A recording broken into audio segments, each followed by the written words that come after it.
Hello, hello. Hi from Canada. This is Karina. I am a mom of two fabulous grown sons that I somehow managed to keep out of jail. So we're just going to let a few people hop on here. I'm a 52-year-old mom and I work on my own and I have my own business. Actually, I have two, which is how Wendy and I ended up being able to meet. So I want to say welcome to everybody and just want to say I'm so glad you're here. Hi, Wendy. It's a pleasure to see you all. I'm really excited. So I'm going to be leaving my glasses on because if I don't, I am absolutely blind as a bat, but this is what I look like without glasses, but now you're just a big blurry mess. So here I am with, and now I can see what I'm doing. So let's kind of get down to business. I just want to let you know a little bit about myself before we get going. And if I look to the side, it's because I got all my cheat sheet notes here.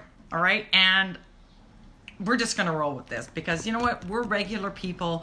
We're regular moms. We get up every day. We get up with sick kids at night. And you know what? It's just how we are. And what's the point of trying to be something we're not, right? So let's get on it. All right, I just want to let you know that I did daycare for 15 years and I've always been really drawn to kids and kids are always really, really drawn to me. I don't know, it's kind of a little magical thing that I have going on. I used to have people say to me, oh my God, do you realize that baby was totally flirting with you? And they'll be like infants. So I've always had this really neat connection with them and I happen to think kids are super magical. I mean, we may want to like sell them to gypsies at time, but kids are really magical. And it's something that I just continued doing. And then being able to stay at home with my kids was so important to me. So I ended up getting involved in licensed family daycare. Started out with a couple of kids after school. The next thing you knew, I had an absolute herd of them in my home and I was never happier. And I was able to stay home and raise my sons until my youngest one, who is now 26, was just about ready to graduate from high school. So it was really important to me. I kind of joked around saying, well, you know, at least if they grow up to be hooligans, I've got nobody else to blame but myself. But thankfully, they didn't. They turned out to be great boys. And from them, it just really motivated me to really find ways to stay home and raise them. And then doing that and ending up in the daycare industry, which is something I never thought I'd be into, I was able to get so many lessons. And I saw so many kids and I saw hey Harry, many tricks and things that I learned and things that I experienced that I kind of became sort of like the go-to person in the area. The kids all call me Auntie Nina, so they still talk to me. But one of the things I really saw a lot of, and I mean a tremendous amount of, is just parents being run into the ground. Being absolutely beat down from the end of the day. They're they're just going crazy. They're working. They've got the house to keep on. Hi. They are trying to get lunches made, do the grocery shopping, stop the temper tantrums, wash the kids. It's being run into the ground. It's just what parents do.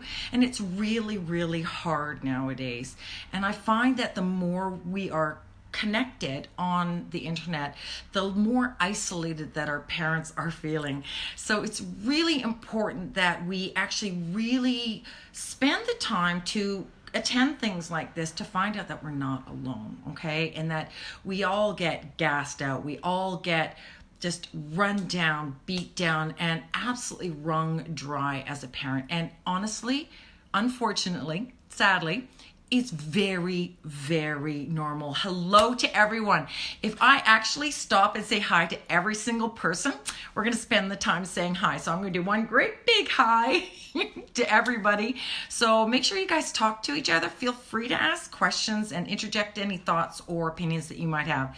Because what I'm talking about as are we giving enough as parents comes from my own personal experiences and my own personal observations that I've had over the 20 odd years of parenting and babysitting and daycare that I've done, and just watching and just observing other moms and seeing how they're interacting and listening to their stories and really having them come to me. People that come to me and they're like, you know, I just don't know what to do with my kids. So I listen to them and I hear them and I keep hearing the same things over and over and over again. I'm beat down. I'm exhausted. I'm so tired. I can't do this. Am I doing enough? Am I doing the right thing? Is this a good thing for my kid? I don't know. I send him to bed, or send him to his room because he was like throwing, truck cars at his sister. Was that a bad thing to do? And they're always just questioning themselves and questioning, and there's never any sense of, or rarely is there a sense of confidence that what they're doing is not only enough, but that they're doing a good job. And I find that really, really draining on us as women in the society that we're in, because we're no longer built to support and encourage each other the way we used to be back when, at least in North America and Canada, where our mothers were. Our parents were? Yeah. Here we go. It's starting. So when our parents were, we would have close-knit communities. Families would live close together. The kids would run up and down the lanes to each other's house. At the end of the day, everybody kind of helped co-parent as this sort of village, as a community. And nowadays, we're so isolated because people don't connect like that. We're way too busy going to work and trying to put food on the table and trying to make sure that our kids are getting educated and staying out of trouble and getting the guidelines and having good interactions and positive role models to connect with. So it's much more difficult. And I really empathize with parents because honestly, I remember saying that when I had kids, I didn't even know, like my mom said, I would never want to raise kids in the age that I raised mine. And I'm finding myself starting to say, I don't think I'd want to raise kids in the generation that's coming up because it's getting tougher and tougher and tougher. So what I'm saying is that a lot of parents are just so concerned because of the sheer myriad, the sheer amounts of things that we are required to do that we don't have help with anymore. Again, because people are living farther from each other. Families are separated or segregated, like in different parts of the country, even different parts of the city.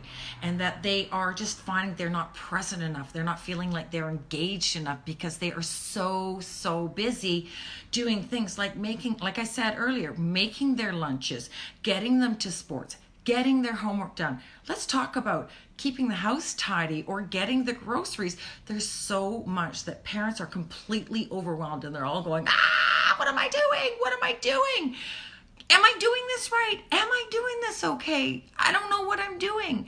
It's just getting harder and harder. So that's what I want to really talk to you guys about. So now that we are kind of established what we're going to be discussing right in the next 35 minutes and change, you guys, those of you that don't know me, we're going to make this happen. Those of you do know me, know this is going to be great. So what we're doing is we talk, it kind of tends to, all the requirements that were done, tends to override our desire and our need to really give to our children, not just in one way, but give of our whole being to them in a way that connects with them and makes sure they feel valued and loved and cared about and safe. Okay? These are really important things. All right, so having said that, let's get into it. So when you talk about giving as a parent, I had this all worked out, and I was going to talk about giving as a parent, and I was going to kind of break down what the word giving meant, and I was going to talk about like the definition of it was. Yes, I can actually speak. Here we go. But I think what we're going to do in the spirit of the conversation here, I think we're going to talk about giving as how we give as parents. We give ourselves mind, body, soul, energy. We give everything we have to parenting our children with the best intentions, with the best interest of our kids, to give them let's say, not do what our parents did, but to give them the opportunity to become the individuals that we hope and dream they will become. And by doing that, I used to say to parents when they had kids, it's kind of like being thrown into this black hole washing machine and getting spat out at the other end, and you kind of at the end of it are going, whoa, what kind of ride was that? That's what parenting is kind of like. It's very consuming. It can get completely overwhelming. It can get completely just completely like, oh my God, right? When you're just feeling like, I can't do this anymore because there's so much. So let's talk about things. We give everything we have in parenting. Now, that can mean a lot of different things. So let's break down what giving is as a parent. I talk about it more as an action. When we give to our kids, it's an action thing. It's we give them sort of automatically. Okay, they're thirsty. We give them a glass of water. Hi, Jenna. It's so good you're here. We give them food because we know they're hungry. We give them a coat. We put it on because they're going to be chilly. These are sort of automatic parenting things that you just do that are common sense, that are just, you don't have to think about them. You don't have to plan them. You don't have to make a really conscious effort to do that. We change the sheets, we wipe their noses, all that kind of stuff. That is sort of automatic giving. It's kind of expected, because if you aren't doing those things, we need to have a private conversation because we got stuff going on here. So the next thing I want to kind of talk about is that when we intentionally give as a parent, that is when we make a conscious decision to give of ourselves. Okay, bear with me. When we are intentionally giving, and this is why I absolutely loved the name of Wendy's group, the intentional parent, is because it's when we stop and we look at the situation, we look at where our child is at, we look at what they're doing, and we look at all those things, and we go, okay, my child needs something. What is it? Maybe they're not verbal yet. So you look at your child's body language. You're deciphering what their cry means. You're deciphering, do they have all these different things that are going on? Like, what's going on? Are they not feeling well? So we make that intentional effort to look at what they need. Now, when the kids are getting older, they may come home and kind of slam the door, or they don't want to sit down and have a chat with you, or they're kind of acting fun. And then you may just sit down with them and have a cup of tea with them and like, hey, I've been really noticing something's different, something's going on. You're giving of yourself in a very intentional, very clear, very focused, very conscious way.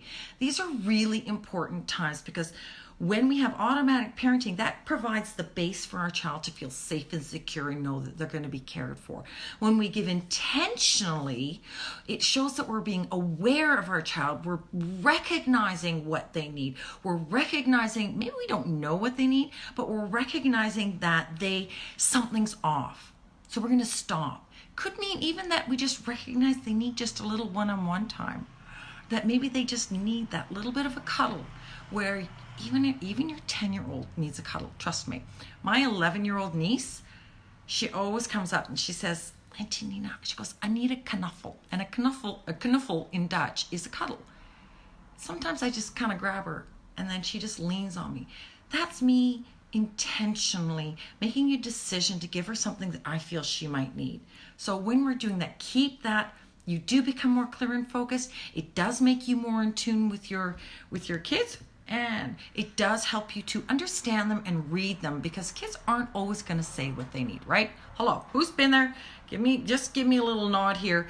If you've been there where your kids, they don't talk. They don't always do that. So we can teach them by being intentional with them that they can speak to us. All right, let's move on. When we're talking instinctually can kind of overlap a little bit with intentional.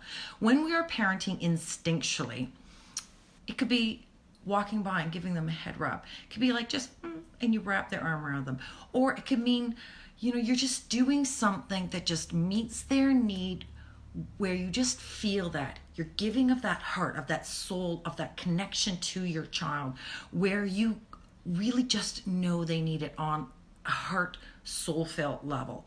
And you all know what I'm talking about. You've all been there. You've all been at that point where you just knew. That's what I talk about, instinctual parenting. That's that gut kind of energy feeling where you can walk into a room and you know something's cooking with your kid. You know when you are walking that they will walk in and you just can tell that they're doing stuff. Cheryl is talking here about she has to remember that he has a rough day and he pushes away, but she's just got to stay the course. So there you go. Yes, we're doing that. Yes, they love these loving gestures. The kids love it when they know you can read them. It's showing that you are plugged in as a parent. That's how we give. We give them. So we're giving on an automatic level. We're giving on an instinctual level, which is really, really important, because that's taking you from just the food and then the basic care. That grows into your instinctual and your intentional parenting. Now, just to kind of expand on that a little bit, you can be intentional in your parenting by putting a note in their lunch. You can also do intentional parenting by popping by their school and giving them a hug in the middle of the day.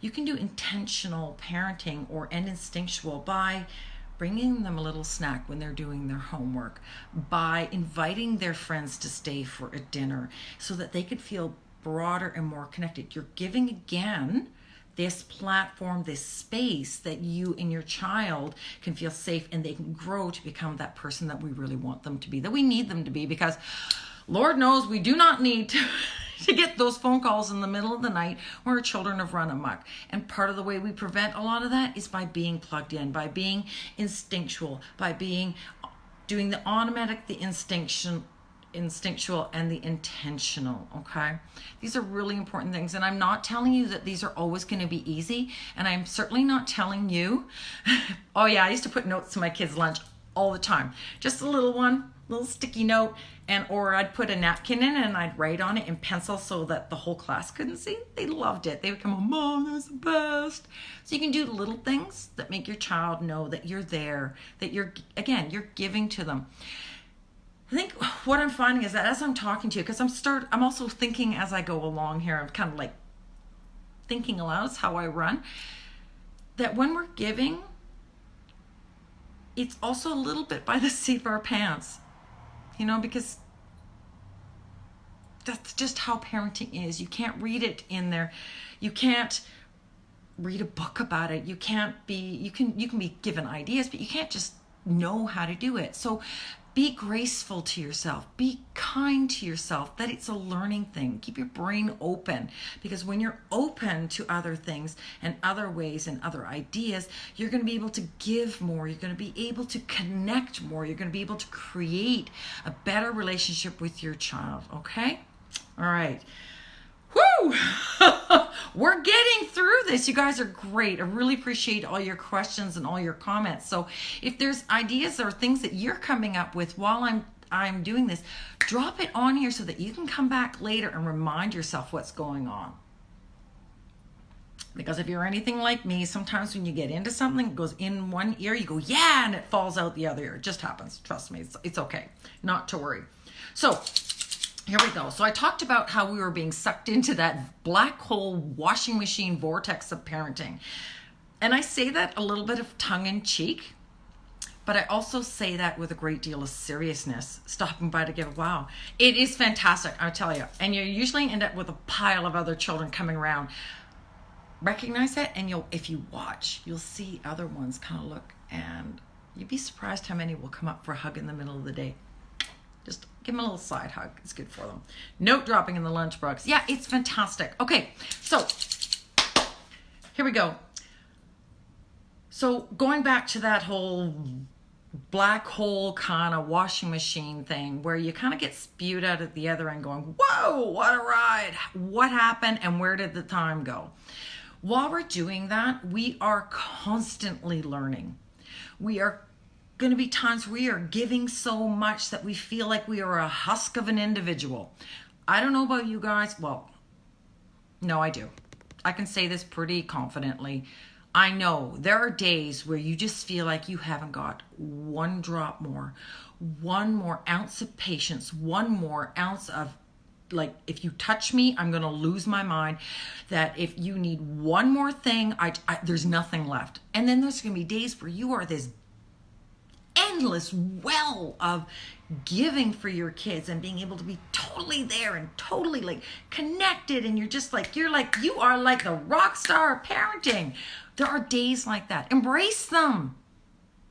Okay? Embrace them, because parenting is a marathon. And there's going to be times it's going to be like giddy up and go, and there's going to be times, okay, I got to cruise, because mama's tired or mama's sick or you've been just so involved with other life stuff and it just pulls us in all these different pieces. So take a breath. It's okay. You're doing a great job. You really are. Don't berate yourself. Don't judge yourself because of 1 or 2 days or even weeks.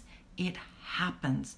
It's okay. Because by recognizing that, you're a step closer to going back to that parent you want to be. Okay? Call a friend. Trust me.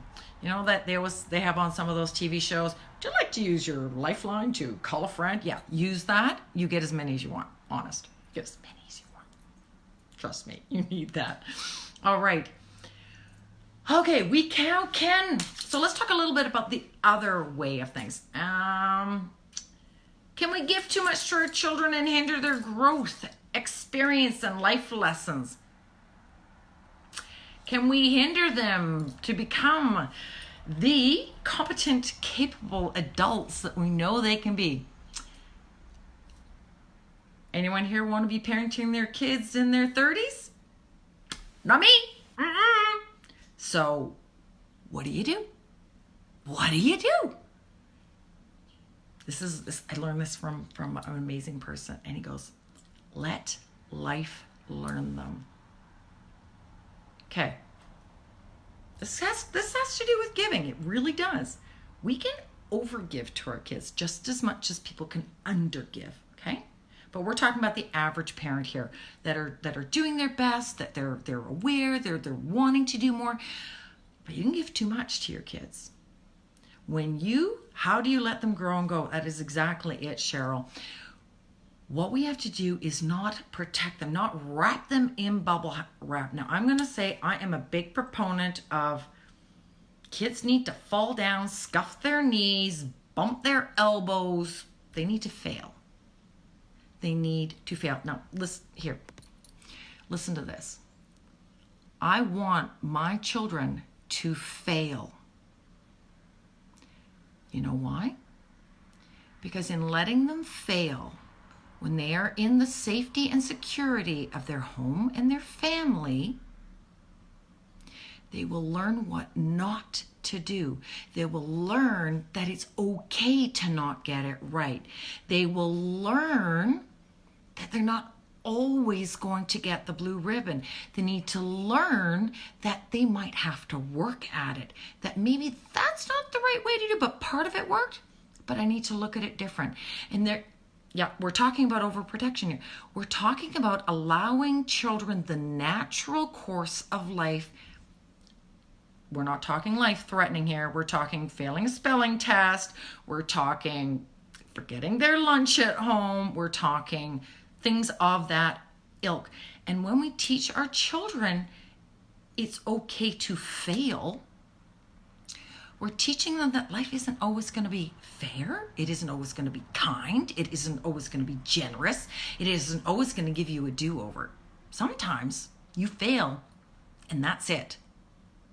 So what are you going to do about it? Are you going to let it define you? Or are you going to use that as fuel to move forward? So we can start that with teaching that to kids as young as 1. It's okay.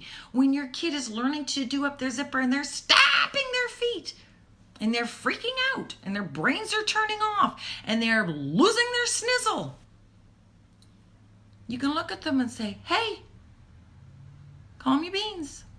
You can do this. When you're mad, your brain turns off. Stop. Take a breath. Look at what you're doing. You can do it. And you step away. And maybe they don't get that zipper done up, but you tell them good job for trying and say next time you'll get it. And then you can help them with their zipper. We'll try again next time. It's okay to fail. It's okay to use failure as an opportunity for them to learn, because when we don't allow them to fail when they're 2, they certainly aren't going to know what it's like to fail when they're 20 or 40. They don't get it. It drives me banana sandwiches when kids are not allowed to fail. It is so frustrating. It's so frustrating when they don't get it right. And then they get these perfectionist tendencies. So let them fail. It's okay. Salt versus sugar, let them make the decision. Sometimes we're going to get salt. Sometimes we're going to get sugar. Okay, good. So when my kids would do things that I could have fixed for them, I could have very easily dropped their homework off, dropped their book off, run up their runners for whatever, or said, no, you have to do your homework, or no, you have to sit down and you have to work on this project. I didn't always do that. I taught them the steps too, but as they got older, I checked in less and less. Didn't abdicate it, but I checked in less and less to give them more and more responsibility on themselves. So if they got a D on that project because they didn't do anything, that's called life will learn you. So let life teach your children. Heck, it's a whole lot less work. So use your common sense. Let life learn your kids. It's a lot easier. It's a harder learning lesson. It is a fabulous way that you don't look like the bad guy. So I'm all about not looking like the bad guy. I'm like, I'm sorry you didn't bring your lunch. That sucked. You must have been really hungry. Bet you dollars to donuts your kids will never forget their lunch again. Or if they do, they'll learn to ask their friends to share their lunch, and then all the friends go, I'm not sharing my lunch with you because I'm not going to give that to you.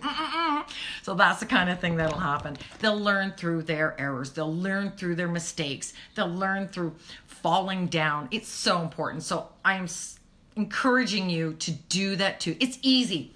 Don't make parenting any harder than it is, because it is a difficult thing.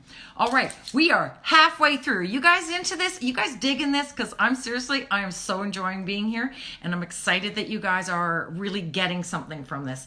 All right, so let's talk about, we've talked about life learning, we've talked about instinctual, we've talked about automatic, we've talked about, what else have we talked about? Oh my gosh, intentional. Okay, we've talked about all these different kinds of parenting. So now we got to talk about something else. We're going to talk about the dark side of parenting. And this is really difficult. And this is what I found there's so much shame around, and that is the most difficult thing for parents to recognize and admit out loud. And I want to let you know that whatever it is that you think, it's okay. Because as parents, we give so much of all of our resources that when we run out, it's hard. It's really hard, and I want you to forgive yourself, okay? Parenting is so hard, and I've had it easy compared to so many other parents, but your story, your experiences are just as hard as somebody else's that may seem harder to you. Does that make sense? I think that made sense. Hope so. All right. The dark side of parenting.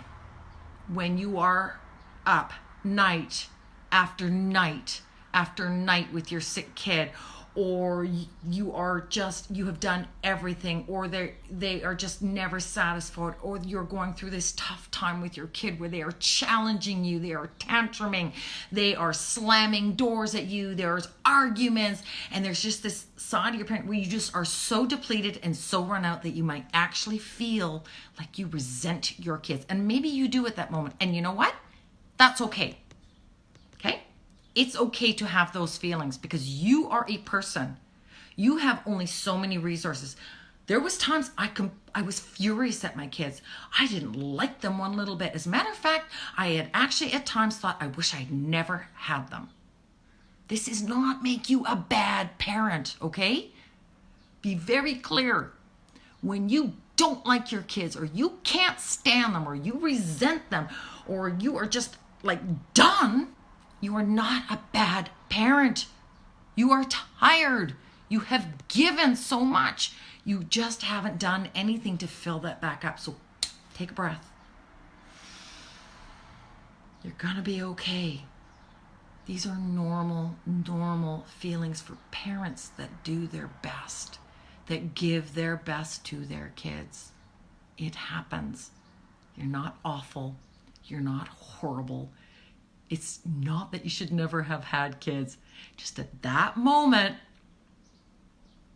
it's like I always say to my kids, I will always love you, but I don't like you very much right now. I don't like your behaviors. I don't like your choices. I don't like your tone of voice. I love you, but I don't like you right now. I think those are powerful things to say to your child. I think they're important things to say to your kid because they need to get, and I'm talking more as they get a little bit older. So you start with, I don't like your choice of behavior. I don't like that you screamed at your friend. I don't like when you threw that toy. I don't like that you slammed that door. I don't. Okay, so we're clarifying what the thing is that we don't like. We're not saying we don't like the person. We're saying we don't like the action. We don't like the one thing that they're doing, okay? So make sure you keep that very, very clear in your brain, okay? All right. Once you've got that, and I always tell my kids, I love you. Make sure they know that. That never changes. We just may not like them one little bit at times, okay? So having said that, let's talk about when you have given everything that you have used every resource in your personal toolbox. You have asked your friends, you have, read a book, you have looked online, you have, done everything you've got. You've asked your mother. You've asked your mother or your grandmother. You have just run out and you have nothing left to give and you don't like your kid and you're feeling these dark feelings. It's okay, because kids don't come with instruction books. The only thing that come with are washing instructions, and even those are a little sketchy at times. But it takes a village to raise them. And when you get to that point where you're on that dark, ugly side of parenting, you're not alone. You're not the first person to experience that, and you most certainly will not be the last person to experience that. Do you understand that? Do you understand that it's okay to have those moments? That it's okay to look at your kid in your brain, you're going, I just can't freaking stand you, you little rotten, little pustulant child. It's okay to have those feelings. Make sure I don't have to say this, but you know that. What is going on here is sometimes it's just okay to be pissed off and not like them.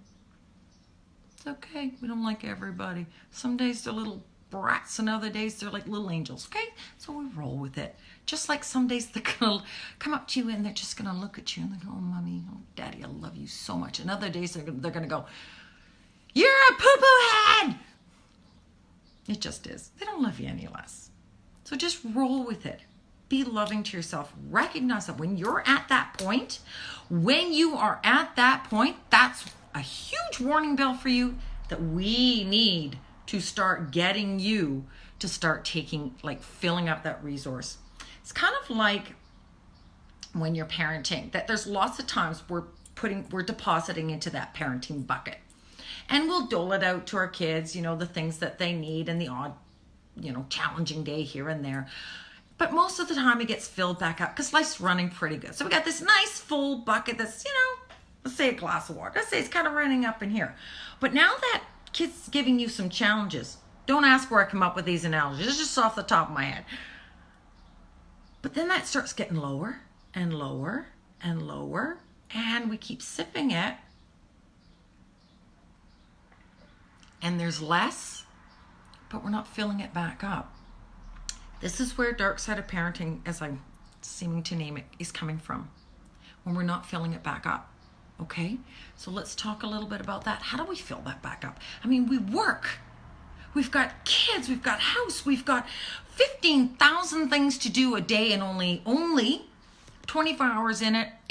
And trust me, I'm sorry, 5 hours of sleep a night, I don't care who you are, that is not enough for a body. It isn't. How do you fill it? Perfect question, Cheryl. It's exactly where we're going into. All right, let's talk about it.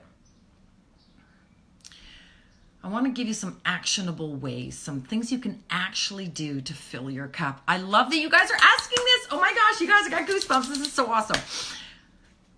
I want to talk about, number one, throw out all the crap, all the ideals, all these Madonna moments of mother and baby with the light shining through the window as she's gazing lovingly at her child. They didn't see the poopy diaper just exploded up their back, the one where the kid is thrown up all over your shoulder, the fact that you've been up every 40 minutes with your child, or that they're teething, or that they just knocked over the 5th glass of milk and you're ready to lose your mind. That's bullshit. Pardon my words, but that's bologna sandwiches. We need to stop looking at other people's idealized versions and comparing ourselves to other people, because it's a snapshot. When I go on Facebook, people are seeing a little snapshot of my life. It isn't all of it. We're smarter than that. We are so much smarter than that. So I want you guys to just get rid of that. So I want to throw in a little story, real quick one here. And it's one of my favorite ones. And it was talking about, I'd had my daycare kids, and one of them was kind of like a part-time kid. And then I'll get into how you fill it back up. But I think it's funny. So you guys can see I've been there, like huge, been there. So I used to talk to my kids and my daycare about, oh, you're a bunch of little hooligans. I said, I'm going to sell you to the gypsies, 2 for 25 cents. I don't know where this came from, but I tell them I'd sell them to the gypsies. They were all like, ah, ha, ha, ha, right? You're not going to sell us. You're not going to sell us. Well, one day I had a couple of them. This was back in the beginning of my daycare days. So I had a 4-year-old, 5-year-old, 6-year-old, and a 7-year-old. 2 were mine, 2 were someone else's. And we were at Costco, and I had a couple of them with me. My gosh. They were being toads. Complete and utter toads. They were horrible. And I felt like I was embarrassed. They were running amok. They were snipping and bickering at each other. And I finally just turned, I'd said so many times, okay, you guys need to stop. This is not appropriate. Okay, we need to finish this. Then we're going to go home. We're going to have dinner, whatever we're going to do. I don't know all my parenting techniques that I had.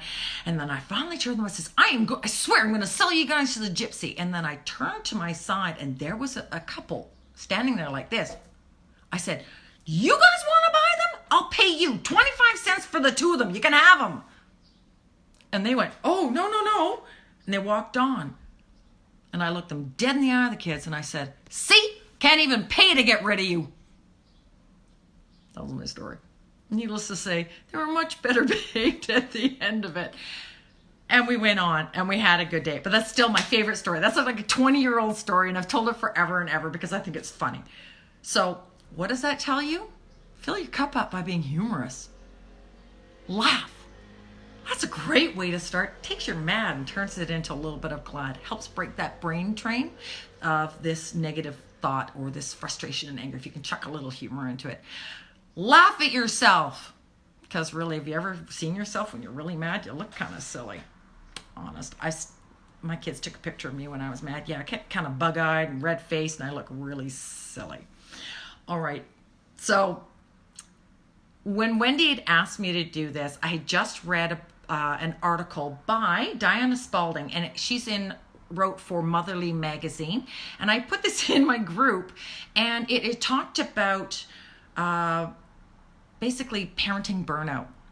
And this came, and then Wendy contacted me that day, and we had talked about this, where parents are giving so much, and there's so much going on, and they've got nothing left to give, and this mom was like, the child's going, Mom, I can't sleep. And Mom's going, as she's reading her book, because she's got nothing left. And Diana Spalding said something that really hit me hard, and made me realize that I want to tell you guys this, and I've already sort of said it, is that, Mama, you aren't doing it wrong. You aren't parenting wrong. It's just that hard. Okay? Do you hear that? You're not doing it wrong. It's just that hard. Okay? So let's talk about how we're going to fill that cup up. Laugh. Please laugh. Find something to laugh at. That's a good thing. But but it's kind of like when we start taking care of ourselves, we have more to give to others. You know, when you go on an airplane, they always tell you in that thing, put on your oxygen mask first, then you can help other people. So when you find yourself running low, you need to put on your oxygen mask. You can do that by creating little things that are going to do wonderful things for you. One of the things I taught was just, and my one of my girlfriends, Anita, brought into was learning to look at through gratitude, about being grateful for little things. So I had my friends go and take a moment of what their perfect day would be if they were just on their own. They could be anywhere doing anything.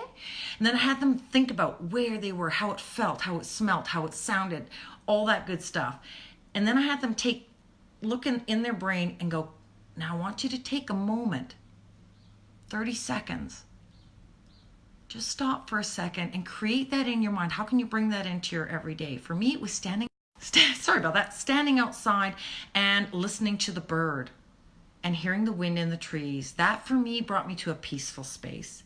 It can mean going for a walk. It could mean reading quietly to yourself.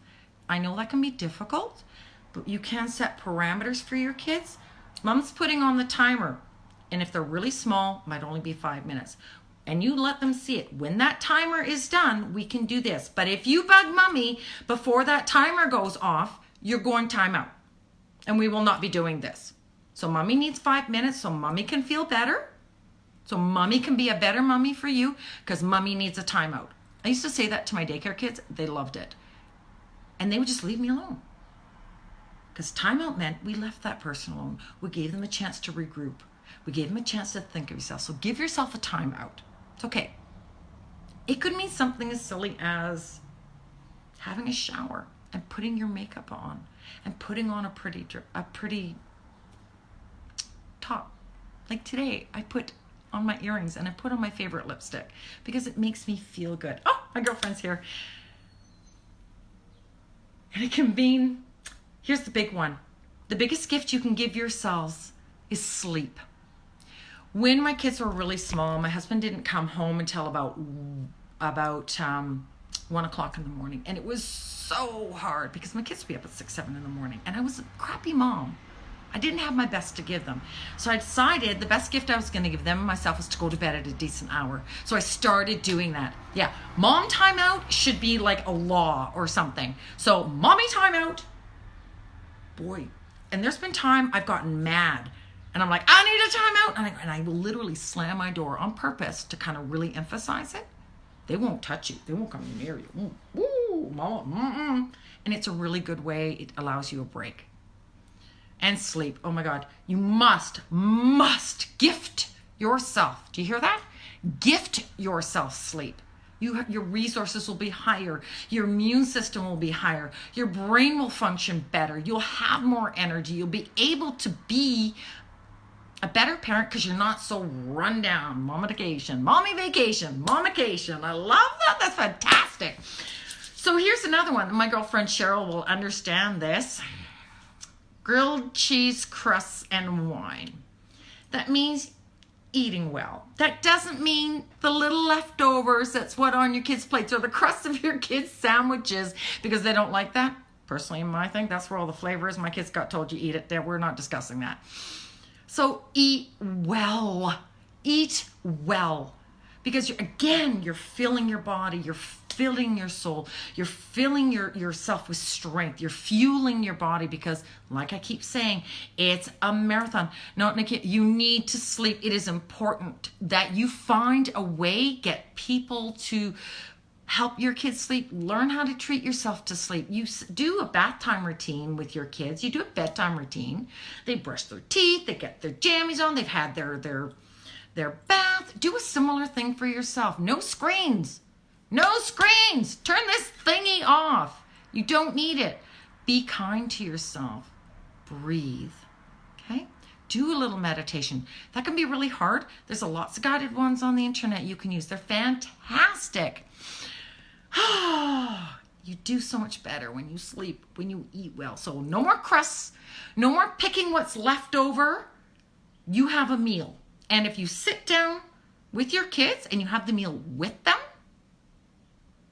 you can not only be, again, that intentional, instinctual parenting comes into play, but they're showing you that you do it together. And kids will eat better. Kids will eat better when they're with their grown-ups, and they learn everything, you know, all the manners and all that, but they will eat better, which will make them easier to handle. Again, parenting tip, make it easier. Sit with your kids when they eat, because they eat better, especially when they're small. They might need a little help yet. They think they're full. They're not, but that's another conversation. So let's see. We've done the timer, sleeping, eating, do a manicure, calm your beans. No, don't do just leftovers. You need real food. It can also lead to weight gain or weight loss. Neither one are the best things for us. So we need to keep our blood glucose levels even. Helps us from losing our mind. And easy on the caffeine. And easy on the wine. It's all very easy. Our culture is very flippant about using wine to kind of relax. Use it with your common sense, right? Because too much wine, you don't sleep well, and then you're an absolute crabby mom or dad the next day. So we're not going to do that. So somebody didn't put the do not disturb on their phone. Bad, Auntie Karina. Here's another way you can fill things up. Get together with your friends. If you don't have friends that you can meet with, go to the local park. I guarantee you there will be another mother there. Start talking to parents, other moms in a grocery line. Start spending time on your front porch and watch who's around. Talk to the other kids that are playing around across the street or across the lane. Find ways, or mom groups, find ways to connect with other moms, because you'll feel a lot better. Everybody kind of watches each other's kids. It gives you a little chance to kind of breathe. You can bounce ideas off each other. Yes, Cheryl, build your village. If you don't have one built in, go create it. And you can do it online. Facebook, you go into Messenger, you hit that little video button, and you can see somebody while they've got kids, and you can have a virtual coffee with somebody. You need that. You need to connect with an adult. I never used to think moms should, if you're staying home, you should stay home. But now I'm kind of looking at it as we need to go out 1 or 2 days a week without our kids to talk to grown-ups, because we don't have enough of the village. So get together with your friends. Put your kid in a stroller and go for a power walk. Go do it. Do these things that are going to fuel you. And if maybe you have something that you just like to sing, sing. Put out some great music. Rock it on, okay? Parenting is a marathon. Marathoners are really smart. They're really smart. I'm going to tell you why. Because they know when to just pace along. They know when they need some water to fuel. They know when they need an energy drink. They know when they need to sprint. They know how to pace themselves for the long haul. So when those times come where things are challenging, they can give it a little bit more because they've got the resources in place. Okay? So get your resources. Take care of yourself. If your kid's going, mommy, mommy, mommy, you need to say to them, stop. This is mommy time. Mommy needs to eat. Mommy needs to have a shower. You can sit on the floor. Here's your book. While you're taking care of yourself, demand the time for yourself. Put on your oxygen mask. Use your mommy timeout, or your daddy timeout, or your auntie timeout, or your grandma timeout, okay? It is a marathon, okay? If you sprint, you're going to burn out. So you've got to put the fuel back in the rocket ship, okay? All right. Let's kind of wrap this up, because then we've got 10 minutes left, so get your questions in your mind, because I want to open this up for a little bit more questioning of things that have connected with you or things you want to ask on. So start writing them down, because there is a 15-second delay, and I don't want to miss these. I would love to answer them live. Otherwise, I will catch them later and go back. Take your kids shopping today for me. Yep. That's right. I used to bring things for my kids, a little tiny snack or a little book that they can do it. And that would be really important. And hey, this is mommy time. When we're done doing the shopping, then we can go do blah, blah, blah. I used to take 7 kids to the big mall. 2 or 3 in the stroller, 2 on either side. Never a fuss, ever. Because I set them up for success. Set yourself up for success. That too. Have some of that wonderful grown-up time that we all need. That's another thing. Keep your relationship healthy and date your mate. I can't believe I just said that. Well, there you go, people. Welcome to parenting. We all know how the kids were made. Don't forget that too. Good loving is also really good for mind, body, and soul. So make sure you get some loving with your other half. Okay? It's important. We are still women. We are still men. We are still beings. Okay? Something else people don't talk about. But having said that, make sure you make time for intimate time with your loved one, with your spouse or your significant other. It's critical. It's a time where you can nurture and be filled up with love from your partner. It's a time where you can give to your partner in a totally different way, and it can really help fuel you and fill your being, okay? That you're not just a mommy machine or a daddy machine, okay? So when we're giving into parenting, are we giving enough? Oh, hell yeah. You are giving so much. You are giving and you're doing amazing. You're doing such a great job. And the fact that you're sitting here and you've been here through all this time, that says something so huge about you. It says something so enormous about your will and your desire of wanting so much for your children. You're amazing. Yes, date your mate. Date your mate. So we can give in so many ways, and we can also overgive. Don't make sure you're spending so much time making sure everything is right, or it's just right, or it looks like something that came out of a magazine. Just enjoy. Don't hide behind your devices thinking you're going to find all the support here. Go out there and connect with real people. We need face-to-face. We need contact. We need hugs. We need touch from other people in just that healthy, wonderful, connecting way that we do as beings. We need to remind ourselves that we aren't perfect, and we don't have to be perfect, and our kids don't even want us to be perfect. We can do an amazing job being completely imperfect. Take time to really listen when you're with your kids. Take some times where you're just going to put that whatever aside, and you're going to crouch down, or you're going to sit down, and you're going to turn your whole body to your child or your spouse or your teenager, and you're going to just listen, and you're going to connect. And you're going to stop everything and let them know that there is nothing more important than them at that moment. Those are gifts that are so, I haven't even got a word for it.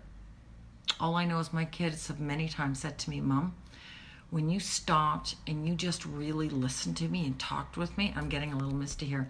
He goes, that made such a difference for me, and it meant so much. And they're older and grown and gone, and they still talk about things like that. So those things are so high impact. So don't forget, it's the little things that you do of your full attention when you know, when that instinctual level kicks in, that will have impact on them that will last them a lifetime. Take your time for mommy, daddy time out, okay? Take time for you, care for you. Go to your church, go to your groups, go to your yoga, do the things that you need to do, be silly, have dance parties, drop the milk all over the floor and stand there and laugh. Done it. Done it. You don't have to stare at your kids all day like every word they say matters, because sometimes it doesn't. And there's a time where you go, while you're doing stuff. And there's a time where that little back of your head goes, hey. And you turn to them and you give them your attention.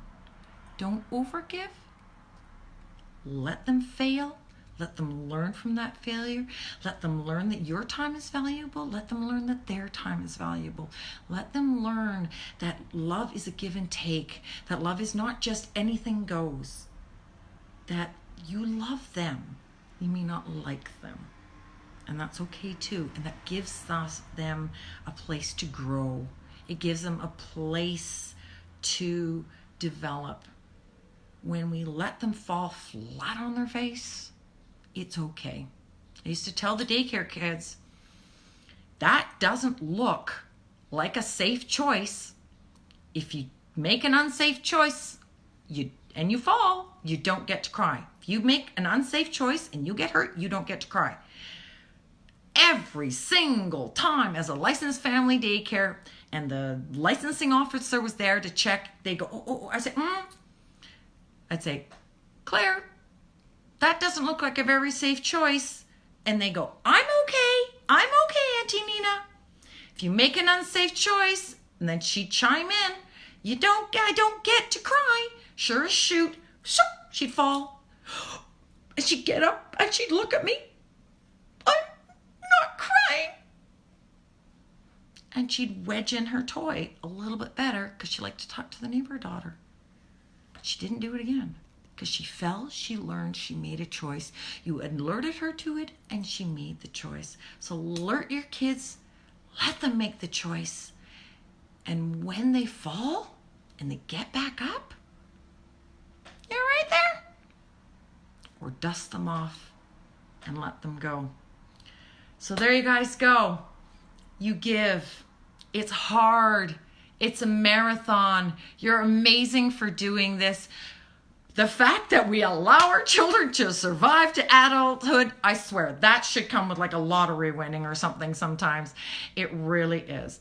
All right, I basically kind of said everything I need to say is for all the stuff that I wanted to talk about. We have absolutely wrapped up an hour. I hope you've enjoyed this. Oh my God, I got goosebumps. We have done an hour. Oh, I have to tell you guys, okay, I was literally having hissy fits. All my friends that are out here, I was like texting them like mad going, I'm so nervous. So I did it scared. I did the very thing that I tell people to do all the time. I tell them to decide and then jump and do it and then repeat. So you just decide what you're going to do, you do it, and you do it again. You decide. So I decided, I did it, and here we are. So yay! I want you all to give yourself a big, big clap and give yourself a big hug because you are doing this every day. And guess what? This is really cool. I told this one last thing before I sign off. There's a book called Christopher's Terrible, Horrible, No Good, Very Bad Day. And I read it to my kids, and I really need you guys to go and read that book. And I would tell my kids when they had a really, really crappy day, ugh, you had a terrible, horrible, no good, very bad day, hey? And they go, yeah. I said, thank gosh, you never, ever have to do this day again. But just remember, when you're having a terrible, horrible, no good, very bad day, just remember, you never have to do this day again. Tomorrow's a brand new one. Get a fresh start every single day. So I know you guys can do this. I believe in you guys. I know you guys are amazing parents. I know you want to be the best you can be. Love yourself. Take care of yourself. Fuel yourself. Feed yourself. Do what you need for you, and that's going to pass on to your children. I want to thank every single one of you for being here. Thank you, Wendy, for the absolute privilege and honor. I am always available if you ever want to message me, you want to talk to me about this. I'm going to do a little quick plug here. I'm actually working on a book, so it's going to be coming out in the next probably 6 months, but I know, there you guys go. I am loving that I had this opportunity. This is a big step for me, and to be here is such an honor and a privilege, and I love you all. And I'm going to end with the thing that I say at the end of my live every single time, and I've been going live for almost 2 years. You are perfectly imperfect, exactly the way you are meant to be, and that's why I love you. Be perfectly imperfect. Thank you. Have a wonderful day. Love you guys. Cheers.